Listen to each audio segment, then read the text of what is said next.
Alô, galera, tudo bem? Estamos aqui já com o nosso Café Melita. Tem um convidado mais do que especial aqui no nosso Ataque e Defesa, Joel Monteiro. Joel Monteiro que agora, obviamente, nunca vai... Eu sempre falo que não existe ex-atleta, né? É um atleta que se dedica agora à gestão esportiva e à gestão, porque a gestão esportiva nada mais é do que implementar a gestão, seja no ambiente corporativo, seja na sua vida.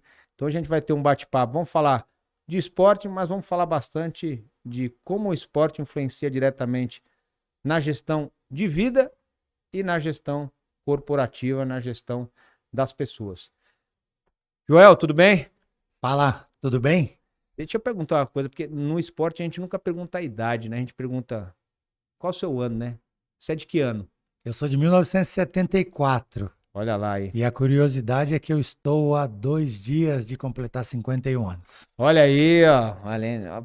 Pô, eu acho que a gente merecia, ele fez de maldade, mas não vai dar tempo. Mas a gente vai fazer. O parabéns a gente canta, hein? O parabéns a gente canta. Joel, conta rapidinho como começou a sua trajetória no esporte, ou se começou no voleibol, ou se começou antes em algum outro esporte. A minha trajetória no esporte começa em Bebedouro, minha cidade natal, no Educandário Santo Antônio, uma Olha aí. escola de padres franciscanos e que, além das matérias curriculares, obviamente a gente ficava lá o dia todo, então tinha esporte, agricultura, música, várias atividades que para preencher o nosso dia.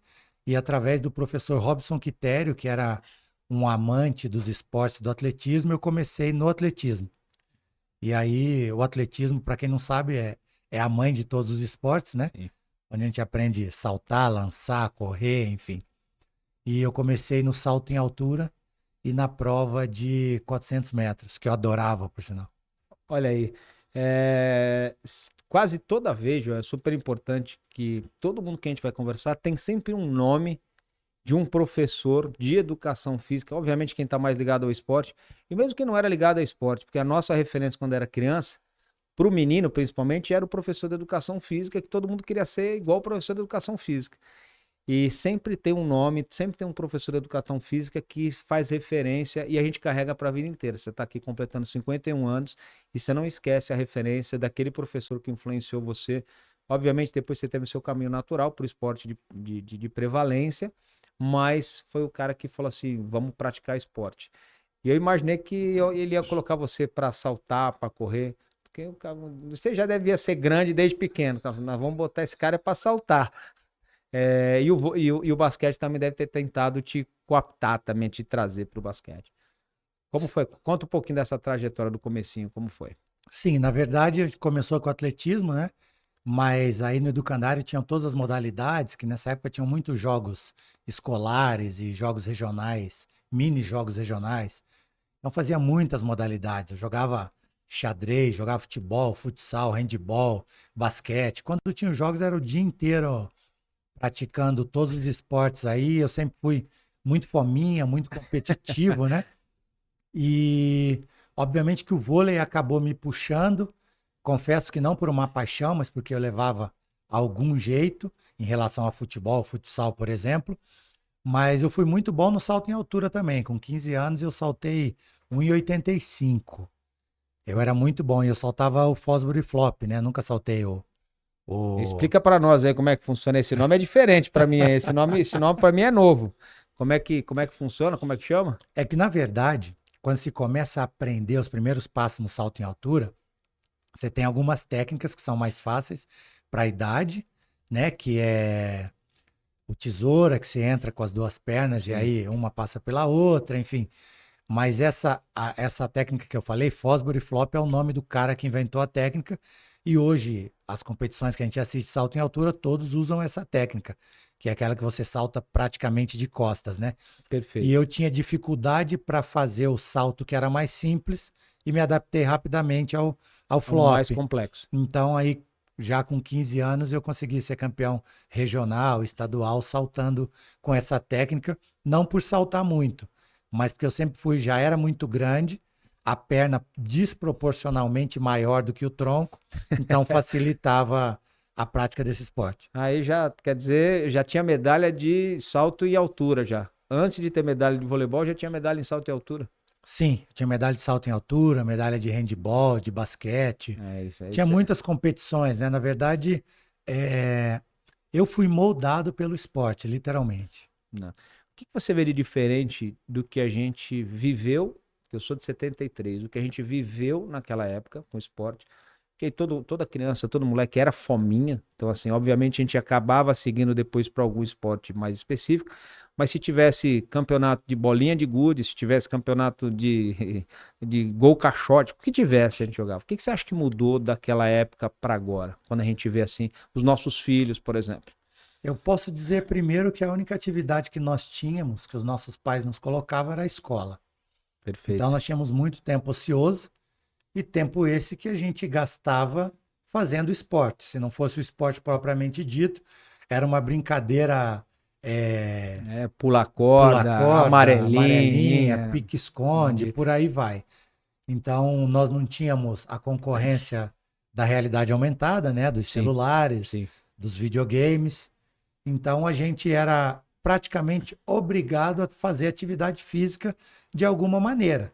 E também era o momento de socializar e até de crescer, né? De aprender, de fazer travessura, de procurar um rio ou um córrego perto para poder nadar. Enfim, até as brincadeiras ousadas era tocar a campainha da vizinha, o outro pulava o muro Você sabe para que você, pegar uma você fruta no falou uma quintal. coisa sensacional. Eu brinquei faz uns 10 anos, acho. Eu tava com meu filho, o meu filho do meio tem 19 anos. E aí eu falei pra ele, nós vamos fazer uma brincadeira que o papai fazia, que dá maior adrenalina. Ele falou, o que que é, pai? Nós vamos tocar a campainha e sair correndo. O bicho ficou branco assim, mas como assim? Eu falei, não, vamos tocar a campainha e sair correndo. É, para hoje parece uma subversão, né? Mas aquilo para nós era pura adrenalina e até as vizinhas já sabiam que isso acontecia. Então, assim, essa naturalidade, eu acho que eu concordo 100% com você.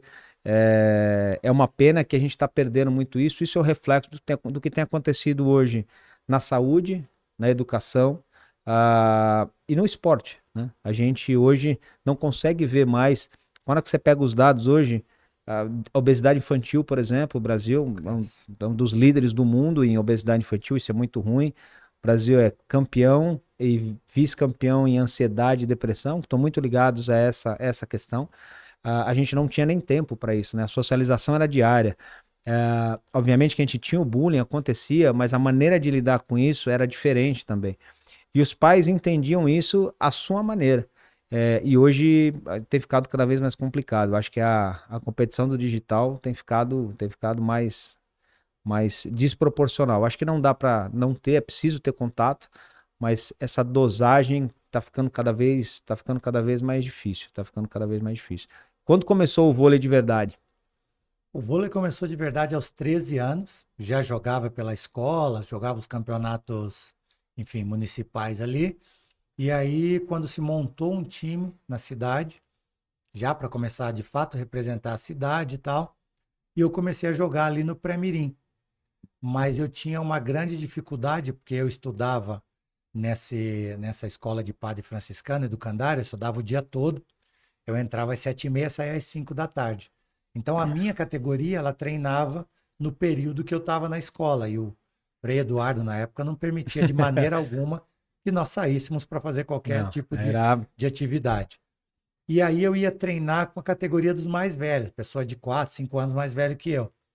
Aí eu treinava com eles para jogar com os menores. Obviamente, apanhava feito um louco nas categorias de E cima descontava nos e menores. descontava nos menores, naturalmente. Não, que bom, que bom. E aí, quanto tempo você ficou em Bebedouro? Você saiu.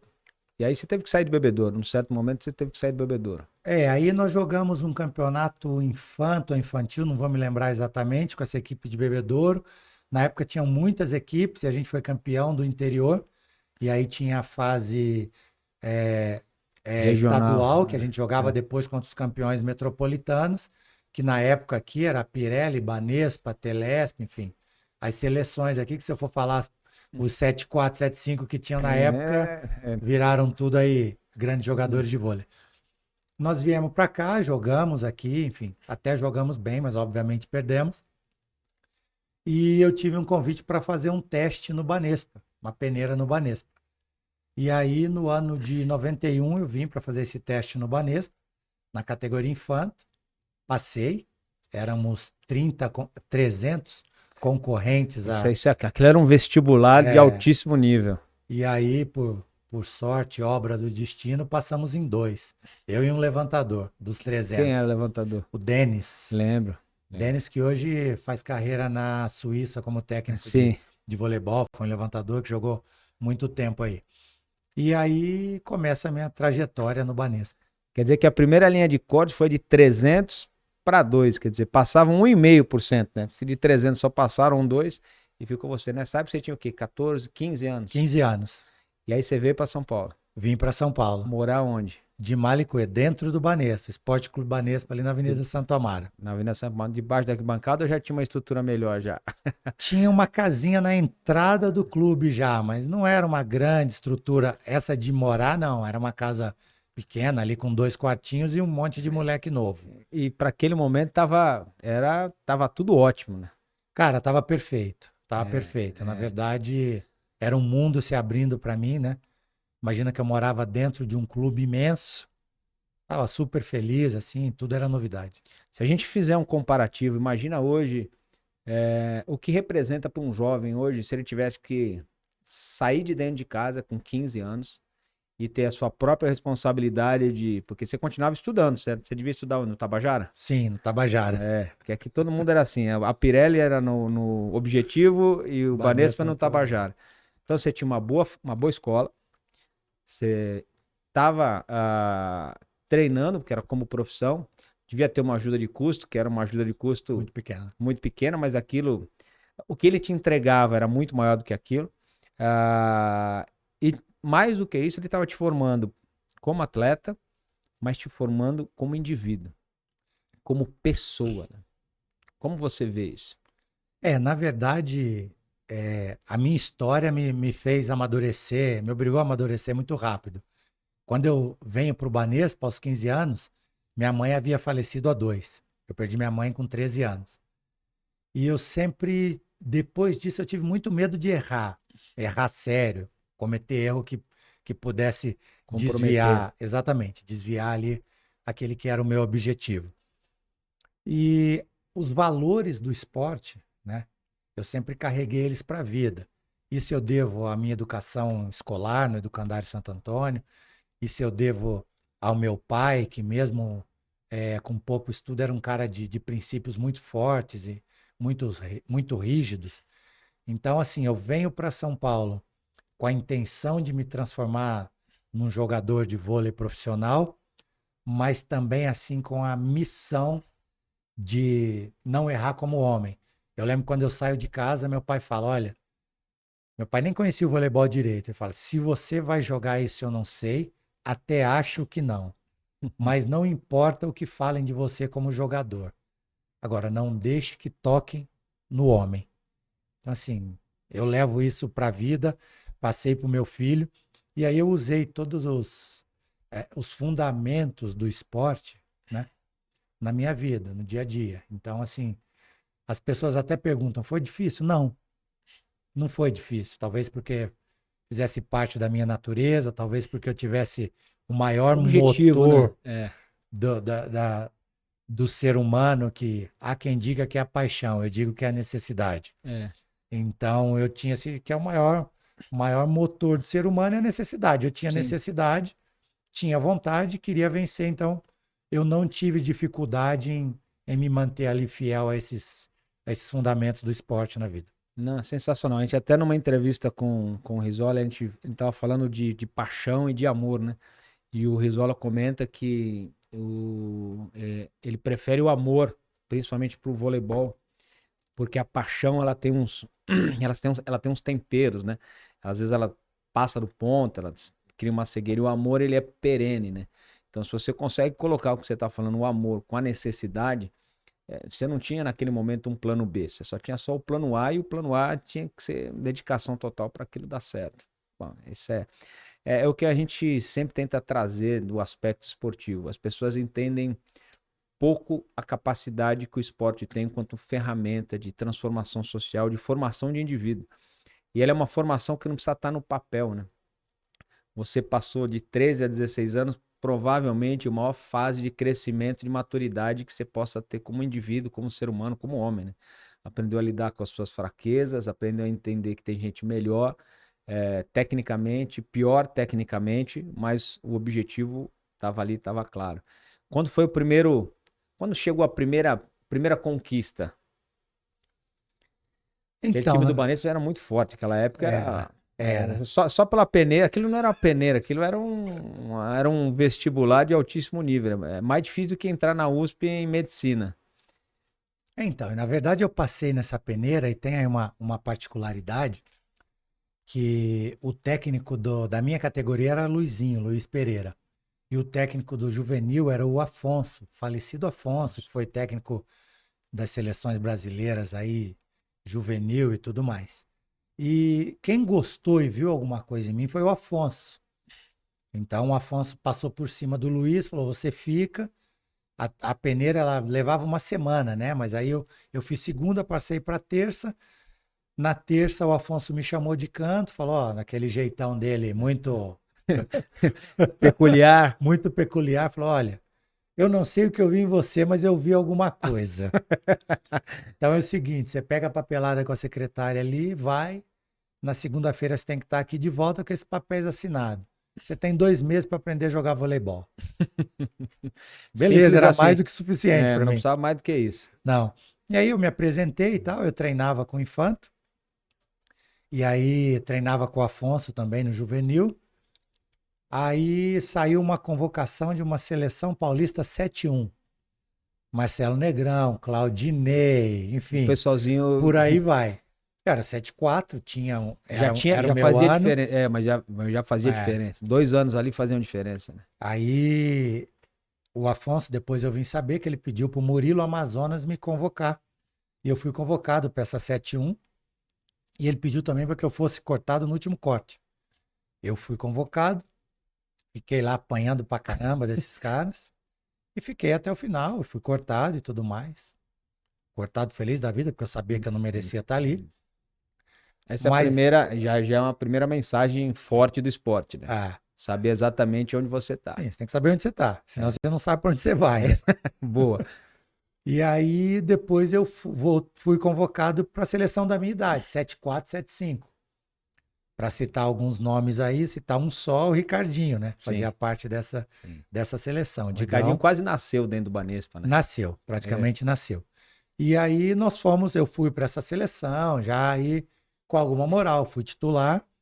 A peculiaridade é que nessa época eu era central. Eu ia perguntar pra você, porque pô, não tinha jeito. Chegava os grandão, não perguntava nem o que era. Vai pro meio, mano. Nós precisamos do meio. Não bloqueava ninguém, mas atacava de qualquer lugar que subiu a bola eu atacava, mas não Era bloqueava de cima ninguém. pra baixo. E já, né? Aí comecei já a ter contato com esses futuros craques, né? Jogar com o Ricardinho, enfim. Sim, Era um absurdo, era um porque ele, absurdo. ele Era já diferente. era ousado Desde sempre, né? desde sempre. Ele tem um canal agora que ele Sim, está ensinando e tal. Ele botou um desafio de levantar na ponta com 2 dedos, com né? 2 dedos. É. Ele fazia isso com 14 Já, anos, tá? já. Ele já fazia, então para ele, para ele não é novidade Ele nenhuma. criou um desafio que só ele conseguiria fazer, né? Ele já fazia com 14 anos. E aí, enfim, essa foi a primeira conquista, né? Ir para uma seleção paulista, aí fomos campeões brasileiros, e aí eu fui convocado para a seleção brasileira infanto, isso em 91. Que já era forte. Era. Aí essa seleção tinha Nauber, Rogerão, enfim, uma Os galera aí que futuros depois. campeões olímpicos aí. Schwank, É. né? Esse pessoal que na época era muito forte. Eu fui cortado dessa seleção, justamente porque eu fui como central. E aí, quando eu volto desse corte, aí eu cavo uma vaguinha para começar a catar bola no adulto. E aí, no adulto, ninguém vai colocar um moleque como central. Põe de oposto, atrapalha menos, né? Naquela época atrapalhava menos, é. E aí foi quando eu comecei a Aí virei arrumou um oposto. espaço, aí virou oposto. Virei oposto. Virou oposto, mas passava naquela época de vez em quando? Enganava, a manchete enganava. Na É, nossa época, você tinha que saber jogar vôlei, né? Não tinha líbero ainda. não tinha Não livre era tão e o específico. oposto tinha que se virar, né? Tinha que se virar. Pelo menos ali no teu cantinho, Enfim, você tinha que entregar, né? entregar. Ah, bom demais. Primeira grande conquista. Seleção principal, como é que foi? Seleção principal, eu fui em 97, convocado pelo Radamés Latari. Na minha primeira convocação, né, eu sabia dos bastidores que eu seria convocado. Eu torci o tornozelo na semifinal da Superliga contra o Chapecó, que jogava em São Sim. Caetano. E eu achei que não fosse nada, até voltei pro jogo, mas rompi todos os ligamentos, enfim, e tive que operar. Então aí já não fui para a seleção. Mas aí depois me apresentei em 97 mesmo, nos amistosos contra a Holanda. Holanda ainda de Sim. Blanger, Van de Goor, Aquela Holanda. Gortsen, aquela Holanda, Aquela Holanda que o que tinha sido menor campeã é, olímpica, se não me engano. foi campeão olímpico. 96. Foi campeã. E aí você tinha só tinha um levantador pequenininho, que eu esqueci o nome dele, e o resto ninguém tinha menos Sim, que 2 metros de que era o altura. Selinger. Aquela o Salinger, E e aí, hoje ele é técnico, né? Hoje é. ele é. E aí minha estreia na seleção, assim, maravilhosa. Eu lembro que foi no Nordeste, Povo casa do, cheia, povo enfim. do Nordeste Aí deu pra sentir o mais ou que menos era. o que era aquilo. Ah, E assim, mas a gente sente o que é, mas não sente onde tá, né? A gente só se liga o que é a seleção depois que sai dela. sim, né? E a seleção brasileira carrega até hoje, tem um espírito diferente, né? O brasileiro ficou mal acostumado, a gente conversa com o pessoal dessa época aí de 92 para cá, a gente ficou muito mal acostumado. E o brasileiro, ele não entende que tem segundo lugar. O brasileiro, ele acostumou com o voleibol que ele tá indo para final, ele vai para final e ele vai ganhar. Lidar com isso também com a seleção é difícil. O clube já é um pouco mais tranquilo, mas com a seleção, o brasileiro tinha o voleibol brasileiro. Você fala com o Maurício, você fala com o Alberto, eram tudo estrela de cinema, né? Pareciam estrela de cinema. E o que fez com que muita gente fosse buscar o vôlei. E o vôlei acabou superando o basquete justamente por essa visibilidade. Carreira internacional. Aí tô vendo umas. Ô, produção, tô vendo umas. Aqui ele escolheu pra todo mundo, viu? Ele falou assim: eu vou pegar uma de primeiro, uma de segundo e de terceiro. Conta um pouquinho dessas medalhas aqui. Começa pela de terceiro lugar, vai, essa, Essa de terceiro lugar, ela é essa dos é terceira? É jogos. terceiro essa? Não, desculpa, segunda, de terceira é Essa essa. aqui, olha que medalha bonita. Mostra É. aqui, ó. Mostra pra câmera ali, ó. Puta, eu achava linda Essa essa. é da Liga Mundial, né? Quando ainda era o World League, hoje é Liga das Nações, Nações. Nations League, que nós ficamos em terceiro lugar. Essa foi do ano de 2000. E foi muito importante. Muito importante. Na Onde foi? seleção Você lembra? As finais? 2000, Difícil, né? cara, não, Lembra contra quem? eu acho que foi contra a Rússia. Eu acho que foi Se contra for a contra o Rússia. bom de terceiro, pelo menos você sai ganhando. O segundo É, você sai perdendo, mas o terceiro sai ganhando. eu acho que foi contra a Rússia e eu acho que foi na Argentina. Melhor ainda. Aí ganhar da Rússia na Argentina é sempre bom, né? É. E E aqui, aí tem um peso importante, porque essa final jogamos eu e o Max, só para Max, entender, o Max era o oposto sim. titular, e aí, enfim, o Radamés fez algum remanejamento ali, o Max foi jogar na ponta e eu joguei de oposto, e aí a gente ganhou esse Ele jogo foi jogar na aí. ponta meio escondidinho, né? Ah, é, mas com o Nauber do lado passando, com o líbero e tal, não, Deu pra não fazer tem tranquilo, problema, né? Deu deu pra para fazer. fazer tranquilo. Aí depois nós vamos para essa de prata, que nós perdemos a final do Pan-Americano no Canadá, em Winnipeg, em 99. Perdemos para Cuba, né? Cuba ainda com aquele timão, Denis, Pimenta, Roca, Diago ainda levantando. Acho que a gente sempre falou de Cuba, tinha um potencial de ataque muito grande, mas nunca teve bons levantadores. E o Diago fez uma escola ali, né? O Diago fazia a diferença ali, né? Era um Aí timaço. essa é de prata, né? De 99. Nós estamos andando aqui para trás, né? Que foi É, 2000, 99. E essa é Copa dos Campeões, linda que essa medalha. aconteceu no Japão, que aí é Copa dos Campeões Continentais, né? Então participava dela todos os campeões Por regiões pô, continentais. continentais, e nós fomos campeões invictos. E na verdade foi em 97, que foi a minha estreia na seleção, em Olha aí. 97.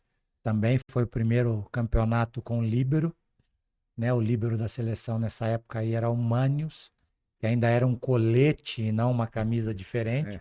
Foi um Foi teste. um teste, acho que foi o teste. Eles sempre É, faziam o teste ou na Copa dos isso. Campeões ou no Pan-Americano, né? E aí nós fomos campeões, enfim, invictos. E ali, né, nesse campeonato foi o primeiro que eu pude ver, assim, todos os grandes do mundo e tal. E ali eu percebi que o voleibol de clubes, assim, que contava, ele estava na Europa, sabe? Porque Sim, eu via as pessoas de várias seleções conversando italiano. Falei, pô, mas que é isso, isso. cara? Por Aí eu quê? pude entender que a Itália era o lugar. Então, assim, ali me acendeu Uma chama. uma chama de querer um dia jogar na Itália. E aí? E como é que foi a carreira internacional?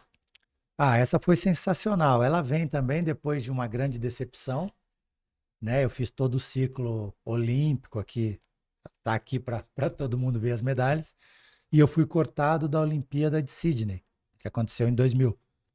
E aí quando eu fui cortado, eu fiquei de fato É a muito frustração, mexido, muito né? É normal, né? frustrado, e eu já tinha essa vontade de sair do Brasil para jogar em outras ligas. Eu tive a oportunidade de sair, mas não saí justamente para ficar na Por seleção. causa do ciclo ali, né? Está sendo visto. E aí foi a chance que eu tive de sair, aí eu fui direto para a Itália. Eu tinha algumas propostas importantes, mas eu fui para uma A2. Também, por quê? Para entender que nível eu estava. A A2 era muito forte naquela época. Sim. A A2 talvez fosse mais forte do que a Campeonato Brasileiro aqui, porque nessa época não era Superliga ainda, eu acho, em 2000. E aí eu fui para a Itália e foi a melhor coisa que eu fiz na minha carreira, foi abrir Viver esse... uma experiência internacional. Exatamente, exatamente. Aí vamos imaginar que de 14 a 16 cresce de um jeito e depois a maturidade internacional te traz outro aspecto também, né? Eu tinha acabado de casar, né? Eu casei em 2000, em 2001 eu fui para a Itália, Família toda. nada, sozinho. Não sabia o que encontrar primeiro, Não, né? e a minha esposa, aqui só para abrir um parênteses, É. também foi jogadora de vôlei. E aí eu fui para jogar em Montichiari, que é o norte da Itália. Não, desculpa, eu fui para jogar em Brescia, no norte da Itália, e ela foi jogar em Reggio Emília. Ali a gente estava separado ali por 180 quilômetros, Mas que né? dava pra pegar um trem, pelo menos, né? Dava. E aí, a adaptação nesse primeiro ano no voleibol foi muito tranquila, porque eles me deixaram livre para fazer minha parte física, que eu já levei daqui, Sim. enfim, porque na Itália eles trabalham um pouco diferente a questão física do que a gente trabalha, mas só joga aos domingos, então era uma maravilha, que tinha semana toda para treinar. E aí eu avisei que eu não daria entrevista em italiano até que eu Tivesse confortável. tivesse confortável, e levei um dicionário e tinha um amigo lá do time que falava inglês, então a gente se virava com dicionário, tradução em inglês, e aí com 3 meses eu já conseguia Da entrevista dar italiana. entrevista italiano, porque eu também fui muito para o cinema e na Itália, não sei hoje, mas naquela época não existia, não tem legenda, né? Você não conhece na Itália, você não conhece a voz dos atores, é Né? tudo dublado. É tudo dublado. E para mim era uma maravilha. Eu lia sem entender, eu assistia televisão sem entender, e aos poucos eu fui aprendendo. Essa foi uma das coisas assim marcantes para mim, porque eu me adaptei à cultura italiana, que é muito diversa, né, Sim. nas suas várias regiões, mas eu A me gastronomia é adaptei, fácil se adaptar, é né? Que é fácil, bom é demais, né? fácil. É. Eu me adaptei rapidamente, assim. Como é que foi o frio lá? Chegou a pegar um frio pesado? Peguei esse primeiro ano que eu Que fui para para nós Brecha, ali, a média do inverno foi -13. Foi uma dos piores de todos os tempos. Eu adoro encontrar essas coisas assim de cara. Então, eu aprendi a pôr corrente no pneu do carro, aprendi como tirar a neve, né, o gelo do carro, enfim, aprendi a dirigir com a pista congelada, o que é muito difícil. Enfim, aprendi muita coisa, cara. Muita e, coisa mesmo. é, Me e- adaptei, assim, rapidamente, né? Mas dias cinzas, é para você nós fica um tempo aqui. sem ver o sol. Eu sempre falo que tem duas coisas que são fundamentais quando você está fora do seu habitat tradicional: a alimentação e o clima. Porque isso interfere diretamente no seu dia a dia, né? Você olhar todo dia para um céu cinza, é, aquela comida. Aí ali a Itália facilita porque a gastronomia é maravilhosa, né? Assim, Ásia, que é muito diferente, assim. Cara, isso marca. Tem muita gente que fala qual que é o pior questão de sobrevivência, vai falar, eu não consigo, por nordestino, por exemplo, viver no frio, aquilo o nordestino baixou de 20 e já tá congelando. Você ir para um lugar desse, tem que estar, mentalmente você tem que estar muito bem preparado. E quando você fala da questão de poder se comunicar, isso é fundamental, é uma coisa que a gente sempre conversa, principalmente com os jovens. Aproveita essa oportunidade, principalmente na carreira internacional, de viver a cultura local como você fez, de entender. Hoje você conhece, até hoje a língua do voleibol é o italiano, né? Sim. A língua do voleibol é o italiano. Naquele momento já era. Você poder agregar esse nível de cultura, não só da língua, mas da língua, dos costumes, da questão social, de encontrar, e o italiano principalmente, ele dá muito valor a isso. Tenho ter certeza que você conversava com todo mundo no clube, você conversava desde de quem armava a rede até o presidente do clube. Acho que isso é fundamental. Vamos pular um passinho agora. A gente já entendeu tudo que o esporte conseguiu formar do ponto de vista de cidadão, do cidadão Joel. E até estava brincando aqui nos bastidores, perguntando pro Joel se ele não tinha apelido. Ele falou que o apelido dele é o próprio nome.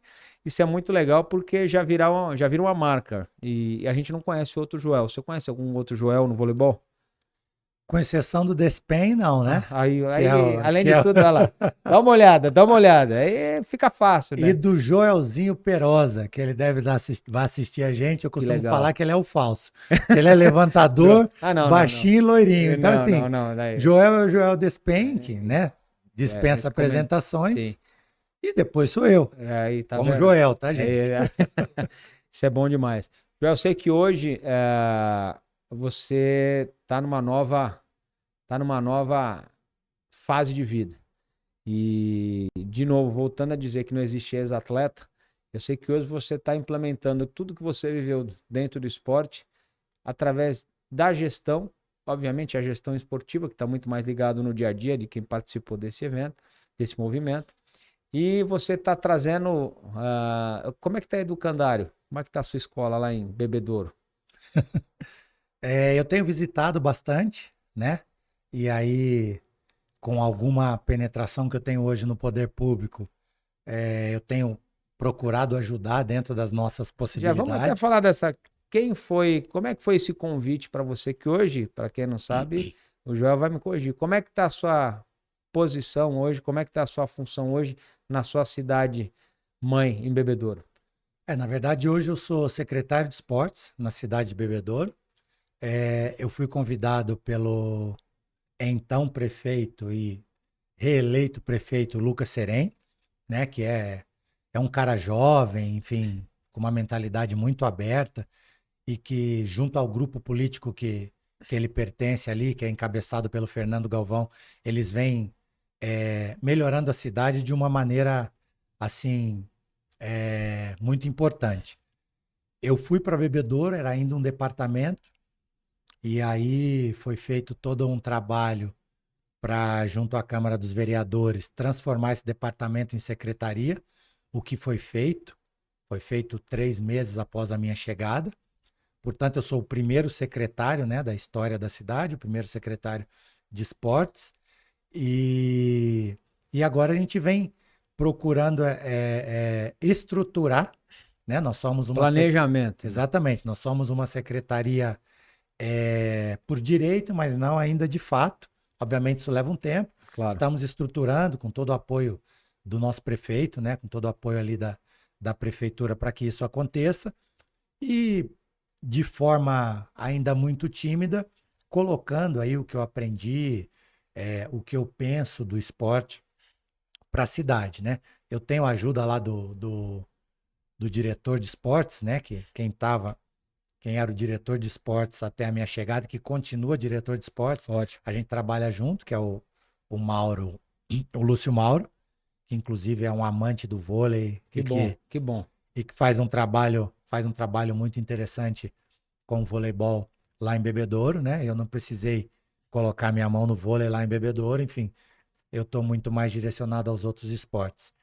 E Bebedouro tem sido uma grande aventura para mim, voltar para as minhas origens, voltar para o Educandário. Confesso que quando eu voltei para o Educandário, Imagina, eu me emocionei bastante. Eu passei a minha infância ali, enfim, minha mãe trabalhava ali, Minha mãe era cozinheira do educandário. Boa. Enfim, imagina, né? As emoções. Mas o importante é que agora tudo que eu aprendi no esporte eu tenho conseguido ir colocando é, é, na cultura esportiva da cidade, que me deixa bastante feliz. A gente sempre. É difícil. Tem duas áreas que são muito difíceis do ponto de vista de política pública. Para a sociedade civil entender na prática qual é o grande mérito dela. O turismo tem uma questão, porque o turismo é o que promove a cultura e a relação entre pessoas. E o esporte é muito difícil para quem não convive ou não conviveu com o meio esportivo. E não estou falando só do atleta profissional, estou falando do atleta amador. Hoje, quando você senta com um empresário de qualquer área que participa ou participou do ambiente esportivo, ele tem as prerrogativas para dialogar com você dentro da mesma plataforma que você imagina. Ele vai pensar em data, ele vai pensar em foco, resultado, e sabe o que o esporte é capaz de fazer. Hoje, a política pública voltada para o esporte ainda é incipiente, não só no Brasil, na grande maioria. Porque quando você pega essa trilogia direta de esporte, saúde e educação, quando você fala de educação em saúde, utilizando o esporte como ferramenta, que é exatamente a sua história. Saindo do educandário, pela influência de um bom professor na escola, a escola é a base de tudo, portanto a educação é a base de tudo. A influência que isso tem do ponto de vista da assistência social, da segurança pública, é um conjunto tão grande que isso não está escrito numa cartilha. Essa cartilha está prática. Quando você chama o seu filho e fala que você vai apertar a campanha e sair correndo, isso envolve uma série de fatores. Quando você chama as crianças para contar a sua história do que você fazia, isso é muito importante. Agora, a gente precisa que os pais que não presenciaram isso consigam entender. E esses pais são os políticos, eles são os empresários, eles precisam participar mais. Então, a gente tem hoje muito poucos ex-atletas, teoricamente, ou quem que viveu de esporte, que estão dedicados. Tem um exemplo hoje, o Rodrigão é um cara que está dedicado à política pública, que está como vice-prefeito aqui da Praia Grande. Vamos chamar ele para fazer um bate-papo. Ex-secretário de esportes. Ex-secretário de esportes, ele está acumulando as duas funções. E nós estamos falando de um campeão olímpico, que também teve as mesmas dificuldades. E é importante porque a criançada também não entende que não chegou na seleção de uma vez só. E na realidade, o que é mais importante é contar essa história da jornada. Então, o que você está tentando trazer hoje para Bebedouro, e não tem mais limitação geográfica, né, João? Não. A cidade de 10 mil e a cidade de 1 milhão, elas têm acesso à informação, elas têm acesso à oportunidade. O que é difícil, e aí é uma comunicação mais precisa do que é possível fazer. E o prefeito tem que ter vontade política. A primeira vontade é a política. E ele precisa te perguntar como. E o como, aí você vai construir planejamento. Olha, a gente não vai ser campeão no primeiro ano. A gente precisa fazer com que os pais entendam essa necessidade da influência. Os pais precisam praticar esporte, né? A gente tem alguns dados da Organização Mundial da Saúde, por exemplo, quando você tem uma mãe que pratica atividade, você aumenta em 4 vezes a chance de um filho praticar. Quando você tem a mãe e um pai, você aumenta em 7. Eu tenho certeza que o seu filho gosta de esporte. Se ele não gostasse, ele vai gostar. Ele convive com isso o tempo todo. Como é que você está imaginando os próximos passos para Bebedouro? Como é que você imagina os próximos passos? Eu coloquei, né? Nós colocamos como meta nesse primeiro momento, né? Eu tô lá já há 1 ano e 3, 4 meses. Nesses primeiros 2 anos é de fato aumentar o número de praticantes em todas as faixas etárias. Aumentar. A gente não está preocupado com participação nos jogos regionais, nos jogos abertos, nos campeonatos aí competitivos e levar o nome de Bebedouro para fora. A gente está preocupado, sim, em fazer com que o maior número de munícipes tenha esporte disponível e o façam, né? Nós descobrimos ali em Bebedouro, acredito que não seja muito diferente pelo Brasil afora, que quem mais procura esporte é o pessoal da terceira idade. Eles são muito exigentes, são muito organizados e pretendem que a gente faça o mesmo em relação ao que a gente oferece a eles. O grande desafio pegar essa meninada dos 13 aos 16, 17, que até os 13, 12, 13, o pai leva no futebol, leva no esporte, o pai e a mãe, vai incentivando. Quando o cara começa a andar pelas próprias pernas, aí é onde ele é enganchado por outras atividades, o esporte deixa de ser tão interessante para ele, e a gente tem essa lacuna aí, né, desse pessoal do Formação adolescente crítica, até é. o jovem aí, 17, 18 anos, deixa de praticar. E aí onde deixa de praticar é justamente nesse espaço de tempo É o mais perigoso. que ele encontra aí as armadilhas da vida, os vícios, a gravidez precoce, enfim. Não que o esporte vai evitar isso de uma forma assim drástica, mas Contribui muito para vai melhorar. contribuir bastante para que não se caia nessas armadilhas, armadilhas essas que podem mudar totalmente a direção da vida, né? Então, nesse primeiro momento é isso, aumentar o número de Praticantes. praticantes. É isso. Excelente, excelente. E vale dizer que para isso eu preciso ter bons equipamentos, Sim. bons professores, e uma política de divulgação, né? Que leve a Comunicar isso, bem, né? comunicar Comunicar bem. bem. E aí eu tenho andado por todos os cantos da cidade, apesar de ser pequena, não é simples estar em todos os Sim, lugares, sim. em todas as competições, mas assim, o munícipe pode me ver em todos os lugares.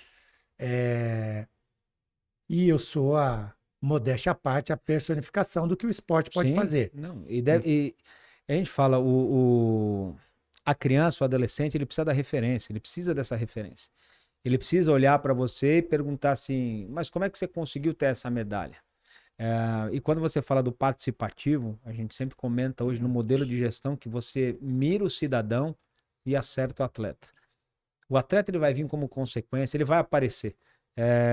E o fundamental hoje, principalmente da gestão que você está implementando, isso é fundamental para qualquer lugar do mundo, é trazer o benefício do movimento para todo mundo. No final vai aparecer um atleta do handball, do vôlei, da tênis de mesa, isso aí é um processo natural. Mas a formação do cidadão fica para sempre. Você nunca mais vai esquecer do nome daquele professor. E outra coisa, a gente precisa melhorar a autoestima e eles precisam dos professores de educação física. Esse cara que marcou a sua trajetória para o resto da vida, todo entrevistado aqui, todo grande amigo voltado para o esporte, sempre tem uma lembrança muito forte, muito positiva do professor que encorajou, ou que trouxe ele, ou que fez com que ele não fosse o atleta, mas com que ele praticasse. O fluxo depois vai ser natural. Acho que nós vamos ter que fazer aquela pergunta, né, produção? A seleção, né? Se ele não pode ficar em cima do muro. Seleção de todos os tempos para você. Não muda, não muda. Maurício, depois eu explico por quê, né? Que tem essa Maurício e Ricardinho. É, Maurício, porque é essa seleção. tá. Maurício, Marcelo Negrão, Tandy, Giba, Gustavo, Douglas Chiarotti e Serginho Escadinha. Aí agora ele vai ter que explicar. Mas essa seleção é difícil falar. Quem é que dá para entrar na inversão aí? Vamos falar assim. Quem é que entra na inversão? Na inversão, Vamos botar o Joel, pô. se você tá colocando o Joel, aí tem o Ricardinho. Essa inversão deu muito certo. Joel e Ricardinho deu certo. Eu acho Durante que. um bom tempo deu certo. E aí explica por que Maurício e por que Ricardinho. Maurício nessa seleção, porque Marcelo Negrão jogou muito mais com Maurício. Sim. Tandy jogou muito mais com Maurício. Douglas jogou muito mais com Maurício. Sim. O Gustavo não precisava ser tão específico de ter que jogar com esse ou com aquele. Sim. Se adaptava a todos. Talvez o Giba tivesse um pouco, não de dificuldade, mas o Ricardinho se adapta melhor ao Giba e o Giba ao Ricardinho. Mas o Giba foi campeão da Superliga também com o Maurício, né? Ele era então, muita gente boa, né? Exatamente. Então, e também tem a questão emocional. O Tandy sempre foi meu ídolo. O Marcelo Negrão, para mim, é o maior oposto de todos os tempos. O Maurício, quando eu cheguei no Banespa, ele já era o Maurício e ele e o Tandy me acolheram muito bem e tal. Assim, então era o ídolo deixando você se aproximar. Então, obviamente, tecnicamente, ninguém pode falar nada dessa seleção, mas tem um apelo aí, um apelo emocional também. Não, sempre tem. Caras, esse acolhimento, né? É diferente. E aí, concordo 100%. Para mim, o Marcelo Negão é o melhor oposto de todos os tempos. E uma figura de uma educação assim, tá sofrendo. Agora ele viu como gestão do outro lado é difícil, é uma pena. Torci bastante para a gente ter um Também. representante do Nordeste na Superliga. Mas acho que tem que. Se não é fácil, ele vai tentar manter, tem que tentar manter. A gente precisa prevalecer. Tá aí, e que não era o Marcelo Negrão. Você lembra que ele era o Pernambuco, né? Pernambuco. Naquela. É verdade, o técnico da seleção. Quem era o quem é o nosso técnico dessa seleção? Cara, que difícil, né? Porque assim, eu trabalhei muito pouco com o Bernardinho. Eu estive com ele na preparação para a Olimpíada de 2004, em Atenas, mas fiquei 2 meses só. Eu trabalhei com o Zé Roberto no clube, né? E na verdade, o Zé Roberto foi o responsável por me dar uma lapidada para eu poder ser convocado para a seleção. Então eu coloco o Zé Roberto. Trabalhei mais tempo com o Zé Roberto. E assim, do ponto de vista pessoal também, eu sou muito mais próximo do Zé Roberto do que do Bernardo. É. Mas é O Brasil é muito bem só servido, né? questão de gosto também. Nós estamos falando de 2 Hall da Fama, estamos falando de um cara que, Zé Roberto, que foi campeão De olímpico tudo. nos 2 naipes. Estamos falando do Bernardinho, que, enfim, a gente vai ficar aqui o É, dia inteiro falando tudo que ele ganhou e como ele transformou uma geração, sim, né? sim.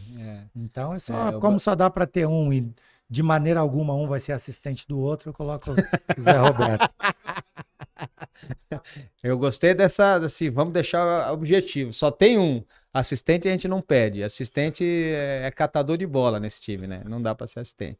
Não, e é verdade, quando a gente fala desses dois técnicos, é o sonho de qualquer país do mundo ter dois técnicos como esse. E eu acho que a grande diferença do Brasil também se dá por a gente conseguir ter lá em cima na gestão duas figuras como essa manejando o voleibol. E quando a gente fala desses dois, né, falando um pouco de técnico, a gente tem que falar do Bebeto, né? Sim, sempre Saudoso Bebeto, que esses saudoso. são da Abriu a escola do Itália. Bebeto, Abriu a né? Itália, né, pro Brasil. Abriu, Basicamente. abriu a Itália e Mundial de 98 eu tava lá quando a gente perdeu a semifinal para a Itália, pro Bebeto, e ele não sabia o que fazer. Você via na cara dele, não levantou para comemorar, porque, pô, ele foi para final, mas derrubou o É, Brasil. Mas enfim, é só para mostrar o tamanho do Bebeto, né? né? Não, o Bebeto, eu acho que assim, o Bebeto era a paixão, o Bebeto era a razão e foi quem trouxe esses dois caras muito próximos ali. O Zé Roberto, super jovem na Olimpíada de 92, assim, eu lembro o Marcelo Negrão atacando tempo no meio ali, é uma coisa maluca, né? Quem vai imaginar um oposto atacando bola de tempo? Eu acho que aquela seleção, acho que aquela seleção foi que despertou o Brasil, falar assim, pô, a gente é bem diferente nesse esporte. Acho que Essa foi a seleção de 92, fazendo alusão a de 82, só que ela ganhou, né? A de exatamente. 82 do futebol É. encantou assim, da maneira que essa encantou, Sim, né? sim, sim. Só que, enfim, obra do destino Obra aí, do essa ganhou e destino. mudou, E é engraçado que a mudou o gente fala do esporte no futebol é país. exatamente isso. A gente fala até hoje dessa seleção, esquece as outras. Você perguntar a seleção de 82 é mais fácil lembrar do que é de 94, É, que foi campeão. E quando a gente fala de 92, esse paralelo acho que a Barcelona foi, sim, aquela conspiração, né? Técnico super jovem, mas naquele momento não era o favorito. Você tinha não, Holanda, você não. tinha, assim, tava todo mundo mais um nível acima do ponto de vista de organização, pode ser. Mas aí você tinha um Marcelo Negrão, Maurício, Tandes, Giovanni, Giovanni, aquilo era uma conspiração. Janels, Janelson, verdade, verdade, é verdade. Então vamos lá. Então, melhor jogador do mundo, Joel. Gustavo Endres, Gustavo Endres. central. Olha lá, hein? Botar um central como melhor jogador do mundo tem que ter defesa, hein? Na verdade, assim, primeiro, volto a dizer, é, por questão de gosto, mas eu vou explicar. Eu conheci o Gustavo chegou no Banespa um ano depois de mim. Eu acompanhei toda a trajetória do crescimento do Gustavo, o quanto o Gustavo era aplicado, o quanto o Gustavo era observador. O Gustavo olhava se fazendo uma coisa na musculação num dia, no outro dia ele estava fazendo. O Gustavo ficava na frente do espelho fazendo gesto de bloqueio para ele ver o que ele estava fazendo. E o Gustavo foi o melhor bloqueador de todos os tempos. Se alguém duvidar, é só pegar números, tá? O Gustavo foi o melhor bloqueador de todos os tempos. O Gustavo era um exímio atacante. O Gustavo sabia passar, quem viu ele nos Sim. últimos tempos que tinha líbero não sabe disso, mas o Gustavo jogou passando. O Gustavo era um sacador muito regular. O Gustavo não perdia jogo, no sentido que ele não se machucava, porque ele se cuidava Sim. demais. Mentalmente, o Gustavo é uma rocha. Então, assim, para mim, o Gustavo é o melhor jogador de todos os tempos. E mais, o Gustavo ganhou tudo que era possível ganhar, É verdade. com exceção de uma Superliga. Ele não ganhou Superliga, mas ele ganhou Scudetto com a Cisle Treviso, ganhou Champions League com a Cisle Treviso, ganhou Copa Itália com a Cisle Treviso e ganhou tudo com a seleção. É, Então, assim, o Gustavo é o atleta na concepção da palavra. você acha que essa dedicação dele influenciou bastante o Murilo? Eu acho que sim, eu acho que sim. Eu até costumo falar, né? Assim, o meu filho gostava, meu filho jogou basquete, mas ele gostava muito do Murilo. A gente tinha alguma proximidade, o Murilo uma vez deu uma uniforme da seleção para ele e tal. E aí ele sempre perguntava, né, dos jogadores e tal, falava, se alguém quer aprender a jogar vôlei, saber de manual como se faz, é só olhar para o Murilo. Sim, O Murilo é um jogador de manual, né? sim. Tecnicamente, tudo que ele faz Faz bem é feito. perfeito. E também, acredito que seja de família, criação, enfim. O Murilo Aplicado. é tão dedicado quanto o E foi o melhor Gustavo. jogador do mundo. Foi o melhor Murilo, jogador do mundo Murilo foi, no Mundial. 2010, se não me engano. 2010, é. Mundial. Murilo também foi o melhor jogador do mundo. Mas assim, para mim o melhor jogador de todos os tempos, até porque eu convivi, é fácil eu falar de outros caras que eu vi jogar e tal. O Gustavo, eu convivi com o Gustavo durante muito tempo. Eu vi a evolução, vi a dedicação A e jornada a inteira. jornada. E eu não volto atrás. Para mim, o Gustavo é o melhor jogador de vôlei de todos os tempos. Bom, como sua mulher, sua esposa, era atleta de voleibol também, vamos levar, vamos pedir a seleção feminina, ué. Seleção feminina de todos os tempos. Cara, aí você me pega, hein? Ah, tem que ser Você me assim. pega porque eu não conheço tanto, vou ser sincero. Mas eu tenho que colocar a Mireia Ruiz, né? Que é É, a emblemática cubana. Aí eu tenho que colocar a Regla Torres, cubana, central. levantador, e agora? Levantadora, cara, que difícil. E tem duas brasileiras que dá pra falar aí, hein? Dá pra falar. Eu vou colocar Fofão. Vou É, colocar eu ia Fofão. chutar fofão. Levantadora Fofão. O que eu coloquei? Coloquei uma central, uma oposta ou a Colocou Mireia de ponta nessa Miré de brincadeira? ponta, Miré de Mireia de ponta. ponta. Então, de oposta vai a menina italiana agora, Egonu. Egonu, olha aí. Egonu. A Ó, outra central vai a Thaísa. Thaísa, aí. Líbero vai a Thaizinha. A Fabizinha. Desculpa, Fabizinha. Fabizinha, melhor de todos os Pensei em uma, falei tempos. outra. A Thaizinha, a Fabizinha. E E falta uma ponteira. falta uma ponteira Falta pra. uma ponteira. Vamos puxar a sardinha para a brasa para nossa sardinha aqui. Vamos colocar a Gabi, Aí, ó. que é, enfim, A é uma Gabi. baita de uma É, lutadora com aquele tamanho, se meter entre as melhores do mundo o tempo todo. não, a Gabi acho que ela lembra muito isso que você tá falando da jornada, da dedicação. Você vê ela saiu lá do Mackenzie, de uma segunda linha, né? E com 1,80 m, agora você vê a diferença na dedicação, no Optou em físico, ficar muito tempo com o Bernardinho para se lapidar. para se lapidar. E você vê hoje ela respeitada no mundo inteiro, uma cabeça extraordinária e continua a mesma pessoa, né? Seleção boa e melhor jogadora de todos os tempos. Eu já até sei o que você vai falar. Nós temos o Gustavo. Melhor jogadora tem a Mireia, né?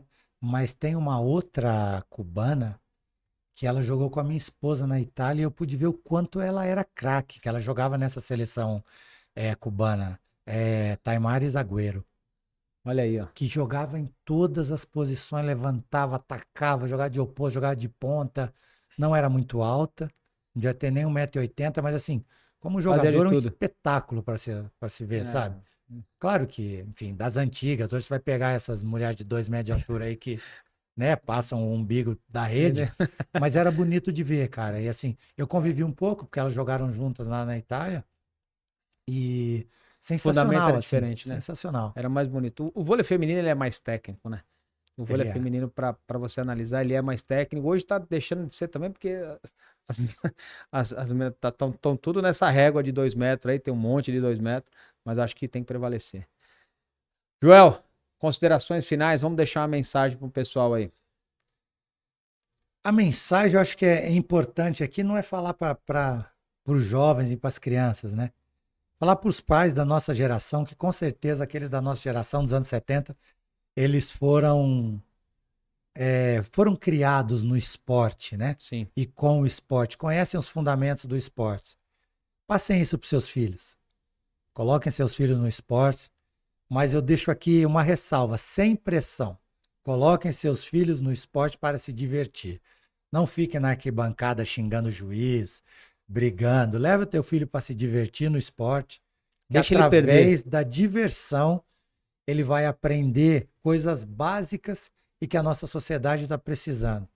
Respeitar a hierarquia, respeitar a regra e respeitar o processo.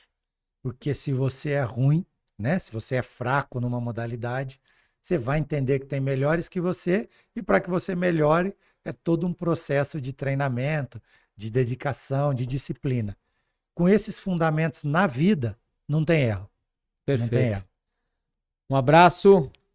Cafezinho, Melita, já vamos pro segundo café. Um abraço, pessoal, Ataque e Defesa. Obrigado, Joel. Vamos lá, juntos fazemos a diferença.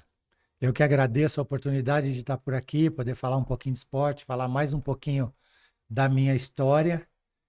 E é isso, gente. Nos sigam aí em todas as redes, né? Isso é importante. É isso aí. Porque nós vamos estar sempre falando de esporte, de vida e de.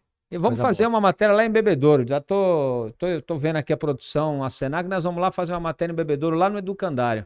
Ah, serão muito bem-vindos. Muito bem-vindos. Um abraço. Tem coisa melhor que aroma de café fresquinho? Sabe outra coisa que é muito boa? Um bom papo com café fresquinho. E se a conversa for sobre vôlei, melhor ainda, né? A Melita acredita em nós também, que o café tem o poder de despertar os nossos sentidos para viver o que mais amamos. E o vôlei aqui nos conecta, nos emociona, nos faz sentirmos intensos na mesma paixão. A Melita está presente no nosso esporte, na Superliga, na Copa Brasil, no Circuito Brasileiro de Vôlei de Praia e no time feminino do Minas Tênis Clube. A Melita vai estar conosco durante todo o ano, apoiando esse esporte que tanto amamos. Então, você já sabe. A Melita é o café oficial do podcast Ataque e Defesa. Conheça mais os produtos da Melita na sua casa, apontando o celular neste QR Code que está aqui na tela, ou você pode clicar no link que está na descrição deste vídeo. Você usa o cupom ATAQUE10, tá certo? Vou tomar um colinho de café.